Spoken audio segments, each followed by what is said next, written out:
What if wealth had nothing to do with luck, intelligence, or even effort but with doing things in a certain way? That's the radical claim Wallace D. Wattles makes in The Science of Getting Rich, a book that quietly inspired titans of personal development like Napoleon Hill and Tony Robbins. And here is the twist.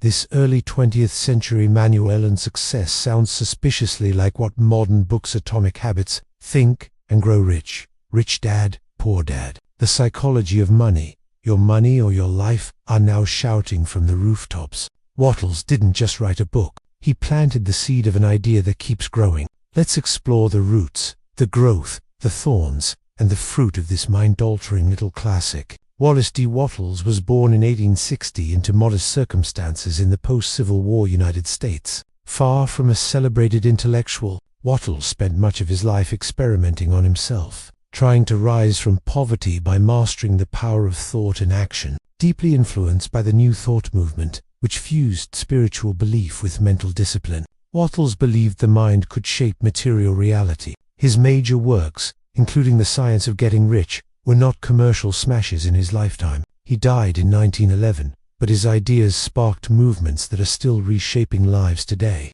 Main idea of the book. Wattles' core thesis is stunning in its simplicity. Getting rich is not a matter of environment or talent. It is a matter of acting in a certain way. That way begins with thought, fueled by gratitude, executed through action, and multiplied by creativity. Before we dive into the details, listen closely. This idea, the belief that success begins in the mind, is echoed in Think and Grow Rich, under the concept of definiteness of purpose. In Atomic Habits, has the compounding power of identity-based behavior. In Rich Dad, Poor Dad, through mindset shifts around money, in Your Money or Your Life, by redefining the meaning of value. And in The Psychology of Money, where Morgan Housel explores how beliefs shape behavior far more than intelligence or education. Wallace Wattles wasn't a lone voice. He was the first domino in a cascade of books that are still knocking over lives. 5 core ideas of the book, with metaphors. 1. Wealth is scientific,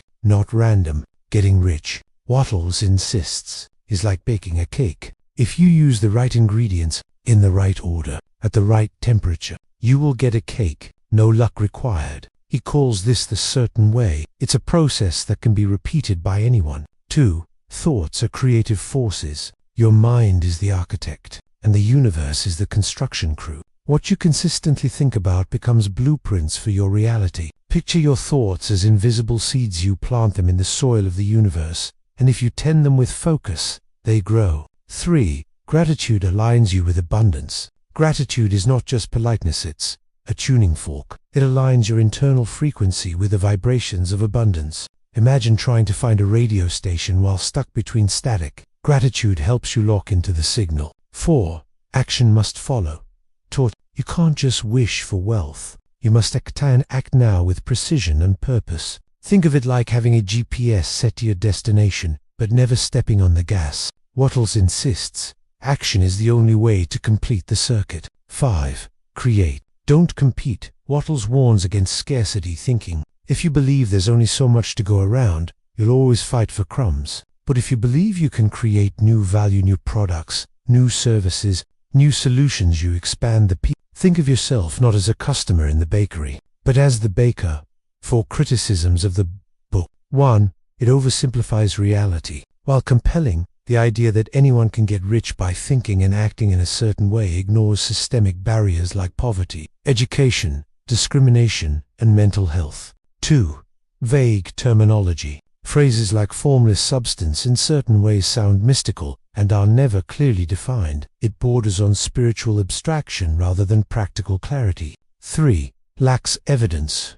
There are no studies, examples, stories of real people. It's purely philosophical. In a world driven by data and results, this can seem unconvincing. 4. Ignores psychological traps. Fear, self-doubt, limiting beliefs. These internal battles aren't explored. Wattles skips straight from desire to action without exploring the psychological resistance most people face. 3 actionable takeaways. 1. Start visualizing daily. Spend 5 minutes each morning imagining your desired future is already achieved. The key is clarity, not I want to be rich, but I am running a business that brings in $10,000 per month, helping people solve real problems. 2. Practice active gratitude. Write down 3 things you're grateful for before beginning work each day. It shifts your state of mind from scarcity to abundance, and that shift changes what you notice, how you act, and what you attract. 3.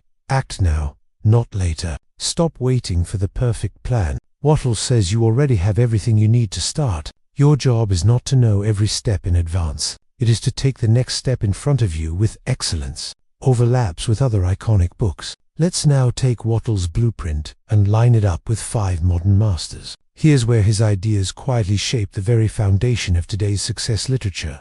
1.